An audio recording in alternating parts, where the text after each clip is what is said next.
Okay, so tomorrow I'm going to be starting what's probably going to be a week and a half to 2 week trial. So, with a little luck, you won't be hearing from me for a while. And I wasn't even going to say anything today, but I made the mistake of watching Fox News on television, and I know better than to watch Fox News on Sunday, but I did it anyway. What's this thing doing? Wait for me. So, uh, as you know, one of my biggest rants against the people who support Republicans is Republicans either don't know anything about economics or they just lie about it. So today I'm watching Steve Hinton. Now, if you don't know who Steve Hinton is, he's a right-wing Republican, intellectual, because he went to Oxford and when he was some sort of assistant to David Cameron in Britain. And he has an English accent, so he sounds like he's educated. And he went to Oxford. I think he went to Oxford. He says he went to Oxford. Of course, he could be lying about that too. So Steve Hinton is trying to justify the Trump tariffs. And what he said is not only contrary to basic economics, it's contrary to basic common sense and what everybody knows. So he says, well, people are complaining about these tariffs that Trump is talking about. They don't understand, says he. I love it when people know what they're talking about. Talk about how the rest of us don't understand. People who don't, they don't understand that what happens is if you raise these tariffs on foreign products, then people will start buying American products, and it's good for the economy. Now, of course, the big concern about tariffs is they're inflationary. And here we are, all these people, I voted for Trump because of inflation, which is ridiculous. But they're inflationary. They're inflationary because it's a sales tax on imported goods. So here's what Steve Hinton has to say about that. He said, this is like wine. It's like European wine. So if you put a tax on European wines, what people will start to do, they'll start buying American wines. You know why they're going to start buying American wines? Because the European wines will no longer be cheap. So they're going to be paying for the more expensive American wines. That's called inflation, my friends.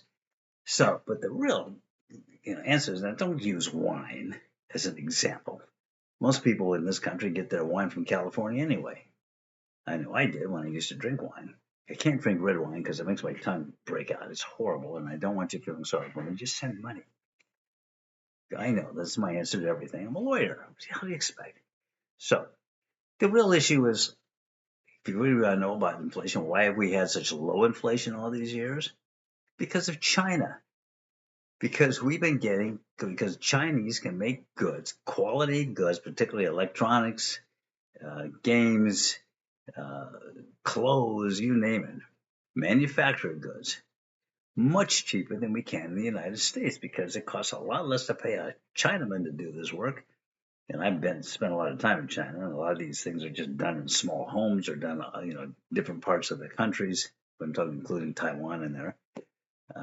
Sometimes they're done in factories. In Chinese, a lot of the factories are almost like boarding schools. People live there, but they work very inexpensively, especially by American standards. So they can. So I remember when these, the slimline TVs first came out with that technology, and some good friends of mine went out and bought one of the early ones. Never buy one of the early of anything. They paid $10,000 for an American-made TV. Well, now you can get the same TV for $500. Why? Because we get them all from China now. So what if you had followed, Mr. Hinton's wise words and Donald Trump's, economic policies, and we start slapping tariffs on these Chinese TVs, and we get them up to the point where people are going to say, "Oh, why should I buy the Chinese TV? Oh, I can buy an American TV for the same price." Sure, because if you make the Chinese televisions expensive enough, people will say, "Well, I can buy an American TV for the same price." You know? Maybe even a little less, but you're still going to be paying a lot more for the American TV than you would have been paying for the pre-tariff Chinese goods. And that means you're going to be paying more for the products, Mr. Hinton. What a moron. Anyway, I'm not going to spend a lot of time because I have to keep getting ready for trial.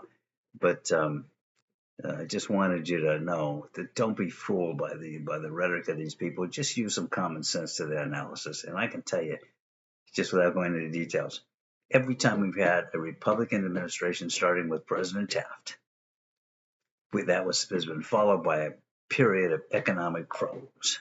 The biggest, of course, was the Great Depression after Harding, Coolidge, and Hoover. But we had problems after Reagan. We had problems after Bush Sr. We had problems after Trump, even though many people forget about that. He did a terrible job handling COVID. And the money that he pumped into this thing after having slashed taxes blew a hole in the national debt, and that was a major cause of inflation. You got to understand some about economics to know these things, and that's going to continue on. And I'm predicting at the end of this Trump administration, I probably won't be around to see it, but if I am around to see it, it's going to be another disaster. So, the people get what they vote for. The trouble is, those of us who know better, well, we have to suffer too. It's too bad. Anyway, on that cheery note, have a happy Sunday. Go watch some television, watch some football games. Ooh, did you see what Michigan did to Ohio State yesterday? And my law school, Indiana, to see that 66-0 trouncing of those no goodniks from Purdue? Yeah, go IU, go blue, go football.